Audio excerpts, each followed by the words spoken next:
Hi everyone, welcome back to our today's edition or this week's edition of our Hero Beauty products. And this week we're delighted to be joined by blogger and author Holly White. Um, No. Holly, we'll talk about it in a few minutes, but she's a cookbook just out called Veganish, which we can get to. But your journey, I guess, in the blogging world and your interest has kind of gone through an evolution, maybe. Do you Yeah, want to give a bit of a talk about your background and how you got to where you are now? well, I suppose I'm 35, so I've really pretty much I've worked in media for 15 years. So it's definitely, I mean, as much as the industry has changed, I've had to kind of adjust with it. So I studied fashion journalism in London College of Fashion, and when I came back, I contributed to the Independent magazine and then also to the Evening Herald, kind of on wellness. And at the same time, I had done some acting and I was pursuing presenting, which took a while to take off. And then finally, when I turned 30, I gave everything a last push and it actually finally started to gain a little bit of momentum.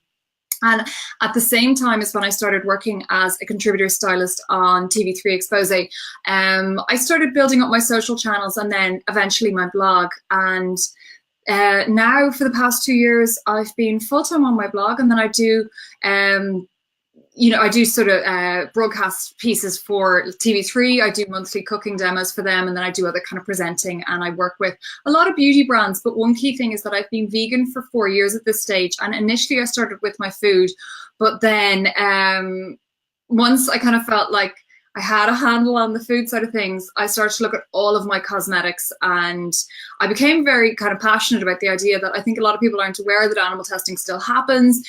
And it's something that no one likes to think of, especially because beauty products make us feel really good. We love them. They're our treat. And yet, when you kind of go, oh my God, but that's been tested on an animal, or that has animal ingredients, it's not nice information. And I think it's something that's very kind of shielded within the industry. But thankfully, as it's kind of coming a bit more to the forefront, I've discovered, and also a lot more brands are really excited about the idea of being cruelty-free, of being vegan, of, sustainably sourcing ingredients and being very ethical. And it's great because it's really opened up a whole level of content for me. Like initially I thought that vegan makeup or products would be something that you might buy like in a tin in the corner of a health food store, and it was made on someone's kitchen table. And like, whilst that's lovely, it's not what I need from a moisturizer at 35. Like I need something that works. So when we were talking about this, and I was like saying, like, do I describe it as like cruelty-free beauty, or like you're vegan, or and you were saying it's conscious beauty is kind of your conscious lifestyle is the view that you take of it. So you kind of look at like the products that are in the makeup, like the packaging, how the products are made. Are they the kinds of main things that you focus on, or what else goes into how you inform your purchasing decisions, I guess? Well, I suppose like makeup and products, they're always going to be that little bit instinctive, and it's about what is it that makes you feel good. And people also have these preconceptions that it's solely luxury based, and it's not at all. Like say for example, the Penny's PS range is completely certified cruelty free, and their lipsticks start at like €1.50 and then go on up, and the products they have are absolutely brilliant. But then you can go up into a range like Hourglass, which is stocked in Arnott's, and there you might pay maybe around €40 for a foundation, but the products are gorgeous as well. So I suppose the key thing for me is, one, they absolutely and entirely have to be cruelty free. I've no interest how beautifully something is presented or wrapped up if it's in any way tested on animals. And and it's not a case that I threw everything out. It was just as things ended, I replaced them with cruelty free alternatives. And I think for a lot of people, like definitely if you have a skin condition, if you have a foundation or a base that works for you, or you have to just use your common sense in this. Like it's not a case of going around with the bin liner and throwing every single bottle in the house out. It's just about sort of saying, okay, moving forward, is there a different decision that I could make if this is in line with my values? And then I find aromatherapy is a huge thing as well. I work with a French aromatherapy brand called YonKa, and they're completely cruelty free, but they're very dynamic, natural products. And through working with them, I've really learned I suppose I've learned how effective natural products are, because people think that they're very nice and things smell nice and they look nice. But actually what's really exciting there is the products were developed for burns victims originally, and there's such incredible healing capacity in them as well. And one of the products, I have like a whole table here. One of the products, this is the YonKa Lotion, which everyone probably sees Jennifer Rock, the skin nerd, go on about. but it actually sanitizes your skin, it tones it. And even a simple step that I love is I have my beauty blender there and I'll always spritz it with a bit of this, and it's so nice on your skin. If anyone kind of ever finds that they react or they get a bit of excess redness, things like that I find are great tips to just help your base go on better. And do you, we'll probably come to this later anyway, but since we're talking about this, do you use the spray then before you put foundation on, or like do you hop it on during the day, like Jennifer? What I do is, as soon as I get out of the shower in the morning, I spritz this on and then it sinks in, and it's just, the smell of it is gorgeous. It tones. I find, especially if the shower's been a little bit too hot or whatever, my skin can be a bit red, that calms it down. And then I put on my moisturizer. And then, I work from home, so like, I do yoga in the morning, so usually I'm kind of in my yoga gear, but I don't always like put on a full face of makeup or anything like that, obviously if I'm going to events. But maybe later in the day, after my shower and stuff like that, I'll just put 2 spritzes of this onto a beauty blender. And I find rather than using water, it just helps get a little bit of extra nourishment into your skin. And I find everyone has a thing with their skin that they'd love to swap, but my key thing is my sensitivity, and my skin just reacts really badly. I get thread veins and I'm not able to chop and change my products too much. And also, like, sometimes, like, I actually prefer doing my makeup myself, because sometimes I've had it done and if people are a bit too like rough or anything like that with it, when I take off my makeup, it'll be raw and red, and just little steps like that I find just give it like a buffer between the products and just make it all soothed. Okay, that makes sense. And Holly, we're going to get totally now full into the beauty products, because that's what I want to ask you all about. But before we go down that route, you might just mention you have your cookbook. It's just out recently. We do. I actually have it right here. So really, really exciting. I suppose when I first became vegan, I was reading a lot of stuff online. But ultimately, I realized I needed to educate myself. So I have done several cooking courses. I've done one in sort of raw food mastery and kombuchas and raw chocolates and yogurts and all these kind of interesting things. Then I've gone over to London, and then I've gone to LA, and I'm also certified in plant-based nutrition. And I wanted to create the kind of book, because I think for recipes, it's nice to have a hard copy rather than just reading things off your phone. I wanted to create the kind of book that if people just wanted to dabble and they wanted some interesting kind of just ways to have nicer vegetable recipes or a couple of smoothies, or equally if someone said, you know what, I want to give this a try, I wanted a really comprehensive book. So the one thing people say is they're like, oh my God, it's really big. I wanted it to have that kind of depth and that feeling of you don't need to buy any more books, you don't need to do anything else. Everything you could need to know and all the questions, all the social, like pantry tips, everything is in there. So brilliant. Yes, it's all around the country, and it's in Tilbury, and it's online as well. So thank you. So I put a link to it in the description, obviously, so people can go and get it. And one thing that's probably important is that when we were talking about this before, and you were saying that like the recipes are really adaptable. So if somebody's a vegan, that's great, but can also, like, if you're making a curry, you can put in, if you want to put in chicken or beef or whatever it might be. Absolutely.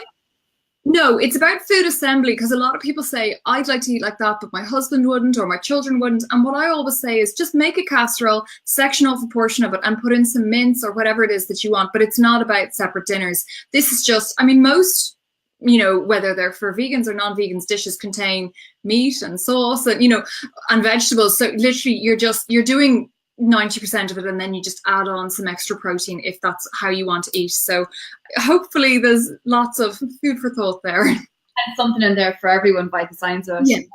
Perfect. Okay, so we might get stuck into the main course for this evening then, the beauty products. And just before we go on, I see there's a couple of people who have joined us, so you're all very welcome. And if anybody has, as always, any comments, any questions, or any, you know, of your own thoughts or whatever, leave a comment. I'll see them and keep an eye on them. And if you have questions for Holly, I'll read them out, and I'm sure between us we'll answer. So you're all very welcome, and be sure to leave any questions or comments that you guys have.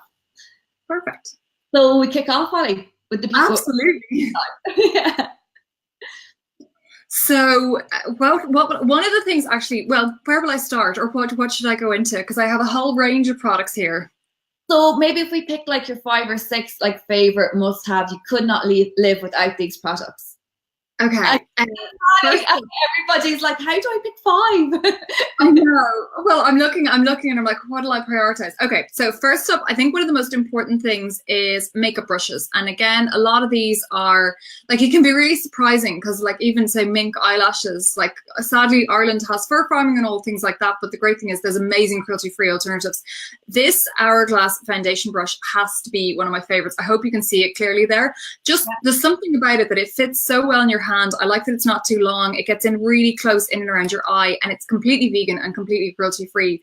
Again, you can go into pennies and the more cheap and cheerful options are there, but if you want a really good foundation brush, the Hourglass one is my top recommendation. And interestingly, they were saying that the glue, apparently standard practice is for the glue to be done twice, but on this it's done 3 times. So I haven't, ever since I've had it, there's been no shedding or anything like that at all. So I do think with brushes, sometimes they can seem ridiculous, but there are some brands that you do get what you pay for. And I have to say the Hourglass brushes are absolutely amazing.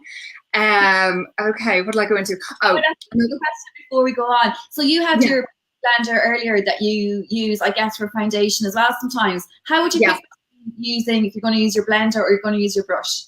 I find initially I'll kind of use this to almost apply it all over my face. And then if I'm going in, if there's certain areas, like if I want to get into the real, the corner of my eye, that's when I'll use the beauty blender as well. So it's just to sort of buff it in. So I work between the two because for me, it's all about your base. And in an ideal world, I just want my skin to look like it's glowing. I never want to look like I've really deep coverage. So I probably spend more time than anything on getting a few, layers of whether it's a primer, Cover FX primer I really like, also another good vegan product, but I do spend a long time kind of buffing it in, and I also find that it lasts much longer as well if you do that. So yeah, I'd work between the two of them, definitely.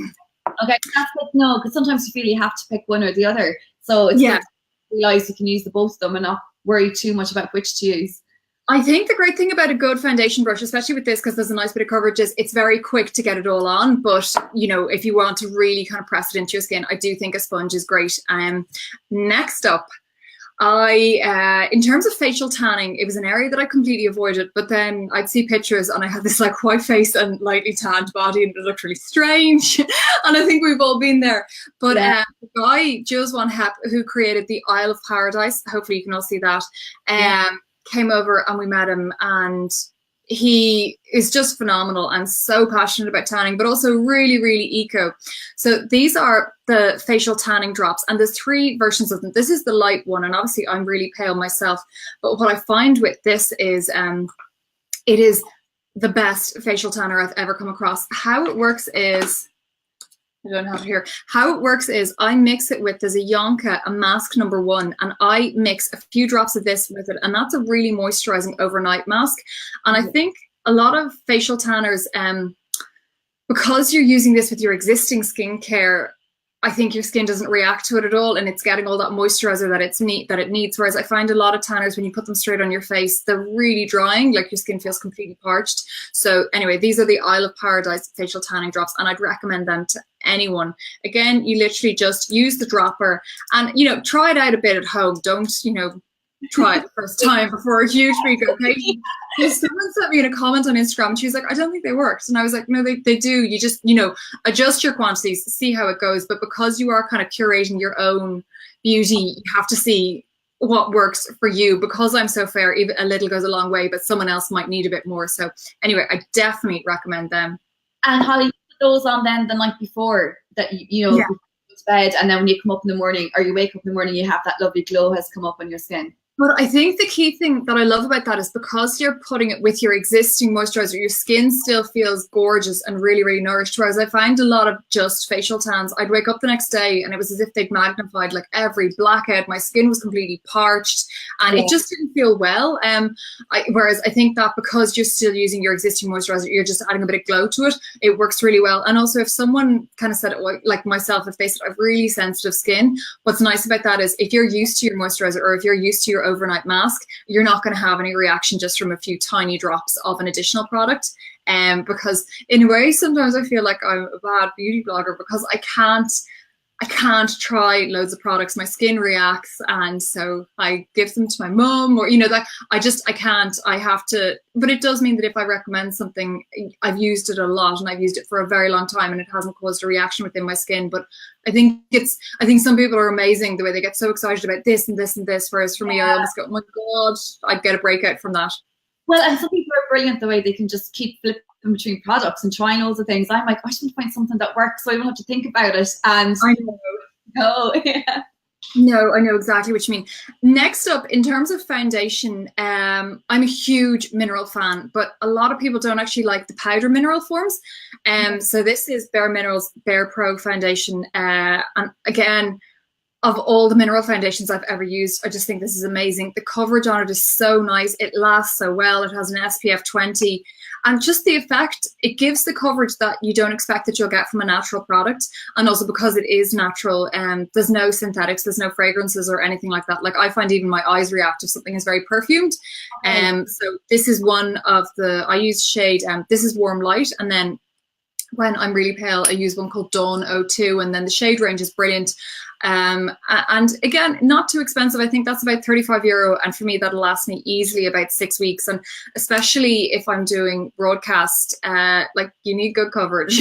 I find that does the job, and a lot of people don't think that natural makeup can do that. And again, it's a glass bottle, so it's fully recyclable, which is great. They have lovely concealers too, but a standout for me is the BAREPRO foundation.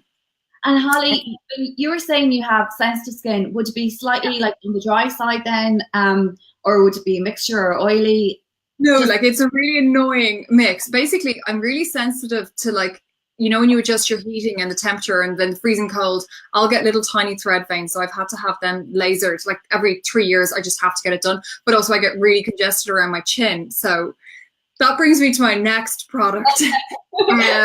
In terms of exfoliation products, I can't use anything with a grit because, as I said, I get those little tiny thread veins. But one of my favorite products is the YonKa, the Gommage. And how this works is, it's like, do you remember like those peel off masks? Yeah. It works exactly like that. Like it goes on as a cool gel after cleansing, and it takes about 3 or 4 minutes. And then what happens is it forms a really fine film over your entire face. And then you actually just rub it off, and it takes all the dead skin cells with it. But because there's no grit, there's no abrasion, obviously there's no microbeads or anything like that. It does it in a really natural way. You can use it around your eyes too. And there's very few products that you can do that with, all over your lips. And I find out of all the exfoliating products I've ever used, it is the absolute best, and it's such a hero product. And especially I find around your eyes, I was getting a facial recently, and one of the therapists, she told me that a lot of the cause of fine lines around our eyes is actually dehydration as well. Whereas if you kind of really clear the pores, your products can sink in so much more effectively around your eyes. So I'd use that maybe twice a week. Like it's a 3-minute ritual. It's not a like set aside the evening kind of thing at all. So the YonKa Gommage is incredible as well. Okay, brilliant. And then, okay, I have 2 more to go. Next up is going to be, this is the Charlotte Tilbury. It's called Eyes to Mesmerise. Oh, yeah. And it's so nice. A lot of people, again, like a lot of my preconceptions about cruelty-free makeup, I was like, oh, where's the glamour? But thankfully, brands like, Charlotte Tilbury is just absolutely gorgeous. And yeah, I really hope she stays cruelty-free. So far, so good. Anyway, one of the reasons why a lot of products have to test on animals is if they choose to export into the Chinese market, by law there, legislatively, they have to, because that's just the way it works. And I know like a lot of people got very upset last year because NARS made the decision to begin animal testing because they wanted to sell in the Chinese market. And I understand they're very corporate decisions, but I did think it was very sad. Anyway, thankfully, so far so good with Charlotte Tilbury. This is called Eyes to Mesmerise, and it's literally just like a pot of, I'll try and show it as best I can. It's just like a pot of gold, basically. The pigment is absolutely incredible. And even if just with your finger, if you just go over your whole eye, it just gives a really, really nice glow, and it sets quite, it doesn't go greasy or anything like that. Whereas I think a lot of those kind of gel eye products, you think that they'll go greasy on your eyes. But equally as a base, if you go in with any color, it's completely amplified with all the texture of this, and it just adds a really nice shimmer as well. So hopefully you can see it there. So that's in shade Rose Gold. There's a darker one, but this is really neutral. I think it would suit absolutely everyone. And even for the daytime, it's just gorgeous. And you can even get a really fine brush and use it as a liner as well. Quick to apply, isn't it? Like if you've got 30 seconds in the morning to do your eye makeup, that's going to get you, you know, it looks a lot more polished than the time it takes to apply. It does, because it gives that kind of highlight, but absolutely you could easily do it with your finger. Go in with a brush if you want a bit more precision, or definitely if you wanted to do a line. But yeah, it's, as you said, I'm just all about easy. And I think it's one of those nice things because it's like one shade over your whole eye and I think you're good to go. And then like it lasts really well. And you could even, let's say if you're going out and you wanted to just add a bit more, whatever color you put on top of that is going to be completely amplified. So you could literally just, even with like a fluffy brush, just you know, kind of go in through your I suppose the dome of your, the crease of your eyeball, of your eye, just with a fluffy brush, and whatever color you use is going to just look absolutely incredible with it. Yeah, perfect. I have one last, well, I actually have loads here, but I feel I have one last. I have this like go-to lip color, and it literally is just like your natural lips, but just a little bit sort of more polished or something like that. And whenever I wear it, people always ask, and it's really strange because it is literally just like a natural lip color. So it's the Bare Minerals, and it's in shade XOXO, and I wore this on my wedding. And I just, like, as I said, it's really nourishing, so it doesn't dry your lips out at all or anything like that. But it's just, especially when you do TV, what I find is you almost have to polish a natural look. Like if you don't define your eyebrows, it looks like you've no eyebrows. If you don't define your lips, it looks like you actually have no lips. Whereas in real life, obviously you look like a normal person with eyebrows and lips. But what I found when I started getting into TV was there's nothing more terrifying than going, oh my God, I look awful. But a lot of it comes from realizing that what looks natural in normal life actually looks really washed out on screen. So I kind of needed products, you know, that still had me looking the way I wanted to, but just kind of worked. So yes, that's shade XOXO. When you're on like TV3 or wherever it might be on TV, you do your own poly. You're not like spending an hour being glammed up by like a head makeup artist beforehand. No, like when I do the 6 o'clock show, they'll kind of quite quickly, like obviously now that I'm doing a lot more food, your hair always has to be back, and I always make sure that my nails are perfect and things like that. But usually they'll just put a bit of powder on you, and they might touch up whatever makeup you have. But when I was doing expose, because you were shooting like out on location, you know, you could have been in a bar or a park or whatever, you always did your own makeup. But and you learn very quickly on that, because you know you might film something in the morning and then see it that evening and go, oh my God. And as I said, the key thing was just feeling I look really washed out.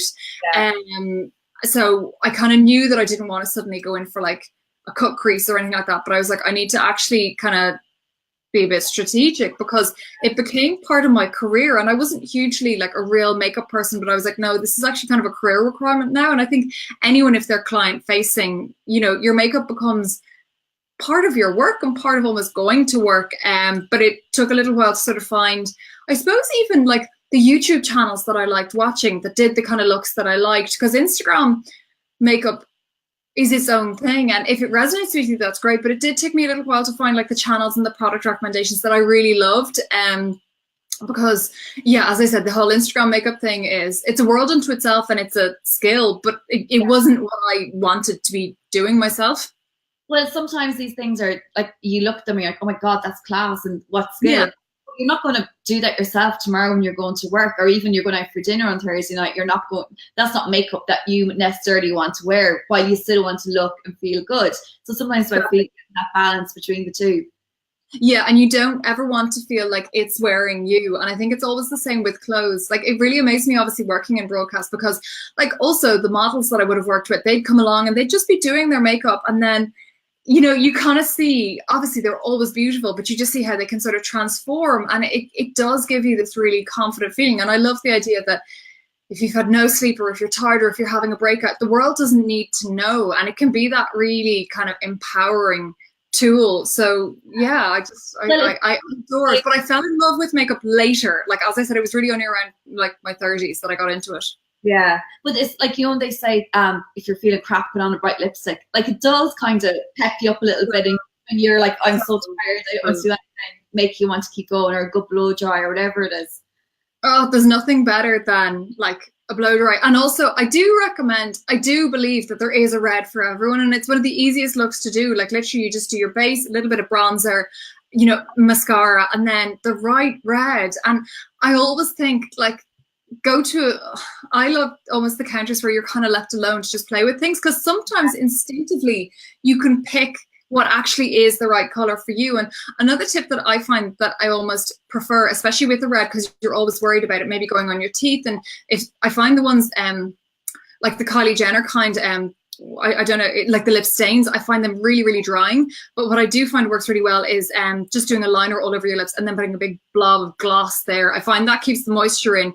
But if you go on with the liner, it's not going to bleed anywhere. Whereas I find a lot of lipsticks, you're always worried that they're getting on your teeth or they don't fully set. Whereas the stains are too drying. So what I would do with any kind of a strong color is I'd always go in with a liner. Okay, that's a really good tip, actually. And on that, when you were mentioning Instagram and following, is there a particular like makeup artist on Instagram that you always go to for looks that you can relate to a little bit more? I'm totally putting that spot now. Everyone is going to follow me on this, actually, but Rosie Huntington-Whiteley has just set up her own. Are you following it? Yeah, and Katie Jane Hughes as well. Do you follow her? Amazing. Yeah. And Rosie Huntington-Whiteley, she set up a beauty blog called Rose Inc. And it's just like, and you see even little bits of her house and things like that. And Kate Sinnott is incredible as well, and she's obviously Irish too. But yeah, top of the list would have to be Rosie Huntington. Then there's a French girl called Violette. She's actually the creative director for Estee Lauder, but she does really cool makeup videos because she'll kind of film them almost like in the back of a taxi. And, you know, it's very real life because that is the way that in theory we all do our makeup. I also love Ruth Curley, who is a model recommends. And then there's a UK blogger called Naomi Smart, who I love as well. I think she's great. And she's vegan as well, isn't she? Or like she doesn't thing to generalize, but yes, brilliant. Holly, I think I totally interrupted you there, and that you had a product before we started talking about the lips. You had one more product that you were going to share. Did you? Or oh God, did I? Well, I'll just go through I have like so much. I thought we hadn't got to it. I'm sure I've done 5. I suppose one last thing that I really like is this is by a company called Modern Botany, and they're Irish, and they're 2 men based down in Cork, and it's basically an essential oil, but there's loads of chamomile, there's loads of arnica in it, and I love things that are multi-use. And this is a brilliant one to take away on holidays, because if you get sunburnt, or even if you have children, if they get bruises or cuts or bites around like that, the arnica in this will actually soothe, but also it's really soothing on your face as well. I use this on the ends of my hair, and I think there's a lot of these kind of multi-use oils, but what I love about this one is because it has all the extra kind of like the calming and the healing benefits and things like that in it, it's incredible. And I found, again, because my skin is really sensitive, I found this, I don't react to it at all. So if people are worried about putting an oil on their face, because there's sometimes when your skin just feels really parched, especially on holidays, if you're scrubbing off whether it's tan or really thick SPFs, sometimes it's really nice to do a little bit of facial massage. And then last thing, if anyone is doing facial massage, I picked this up in, this is a Rose facial massager. Like, I spent some time in LA in the summer and I saw it and I was like, okay, I'll just buy it. And literally on the plane on the way home, I just did that all the time. And this sounds mad, but one of my friends was like, have you got Botox? And I said, no, because I haven't done anything like that at all. But I literally just spent the whole time like ironing out my forehead. And it's so soothing. And especially if you put it in the fridge or even just leave it on the windowsill, because obviously we're coming into winter, but it's really, really soothing. And there's loads of videos online where you can look at different like massage techniques for lymphatic drainage. And like I find even in a facial, the massage is the bit that I enjoy the most, and that's what kind of depuffs your skin and makes it look really gorgeous. And this is one of the tools that you can use at home as well. And this is nice because it's got 2 sides, so you can kind of get into your eye as well. But even if you're just watching TV, this is a really handy thing to have and just to kind of keep going over your skin. And it's really soothing. So it actually works. I think it does. I think it does. I don't know what it is, because maybe it presses the products in or something like that. But I found it did work really, really well. And then, as I said, literally one of my friends, she was like, oh my God, your skin looks way smoother. And I find sometimes, I think it's from like focusing on my phone, I get a little furrow there. But then when I relax, it goes. And I think that helps, it helps your facial muscles relax. And then a last tip is, I was watching a video with Paris Hilton, and apparently we're all getting like lines on our necks from looking down at our phones. And what she was saying is we should all read our text messages like this. Literally. So I'm not sure I'm going to be doing that, but it's really funny. Video. That's probably in the video. She actually does read her text like this, and she said apparently like teenagers are all getting lines on their necks because they're staring down at their phones all the time. So I do think those kind of decompressed massage techniques can help what we might think are problems, but they're not. They're just more lifestyle, like the way we're holding our head or that kind of thing. Okay. So when you're using the jade roller or the quartz roller, it's quartz one, isn't it?